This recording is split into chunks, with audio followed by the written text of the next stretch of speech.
Hello, I'm Laura McPhee, a reporter at Pensions Insight and Engaged Investor magazines, and I'm here with Madeleine Forrester, Head of UK Institutional Business at AXA Investment Managers.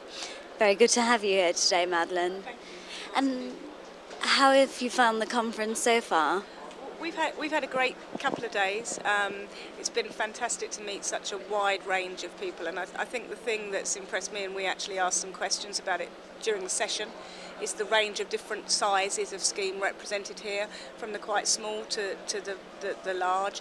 And I think it's been that mixture, people involved in and interested in both DC and DB, the range of size of scheme, the challenges they're facing. So it's been great to catch up with such a wide group of people with disparate interests and views on things. Great. And you were saying you had a full house for your session.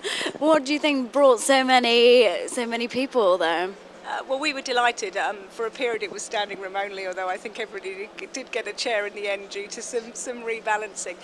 I think LDI is a very topical issue, and I think in particular, if we go back to the origins of LDI, it was very much the preserve of larger schemes with big governance budgets. And I think what's changed is that the advent of pooled funds have meant that really schemes of any size can consider LDI.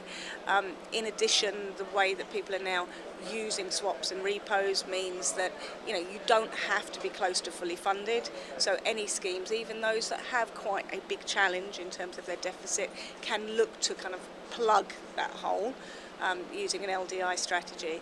And finally, I think some of the new techniques where we're treating LDI more like another asset class and running discretionary mandates mean, again, whatever your governance budget, however closely you can monitor it going forward, LDI is a reasonable strategy for you to consider. So I think it's the fact that it now appeals to such a wide range of pension schemes.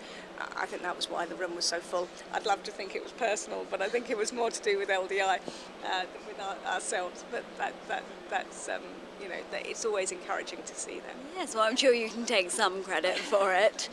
So if a scheme is interested in an LDI strategy, what sort of questions should they be asking themselves or their advisors? I mean, I think the big question, and you saw it in the session right now, is about timing, and that's a very difficult issue.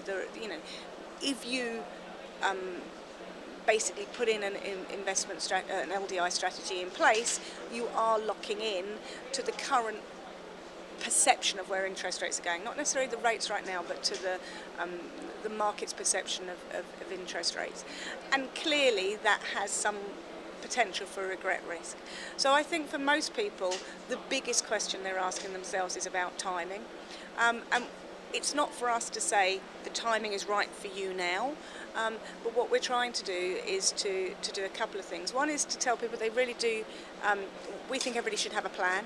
They should know where they want to get to and have an idea of how quickly they want to get there, and definitely people are talking to their advisors, and their advisors are helping them, be it with a flight plan, a journey path, those types of concepts which are about working out where I want to be and what are my triggers to get there, and we think that's very useful.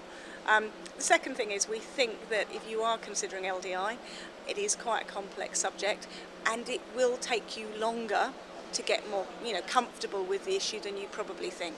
So even if you're at the beginning of that journey and you're thinking, well, the timing's probably not right, set that path, but also start your education process. So start thinking about, do my trustees feel comfortable with this? Do we need to do extra training? Because that time now and doing that exercise now will pay off when you want to pull the trigger. And as we know with all markets, things can move faster than you anticipate. So get ready and make a plan is our message. Well, thank you very much for that, Madeleine.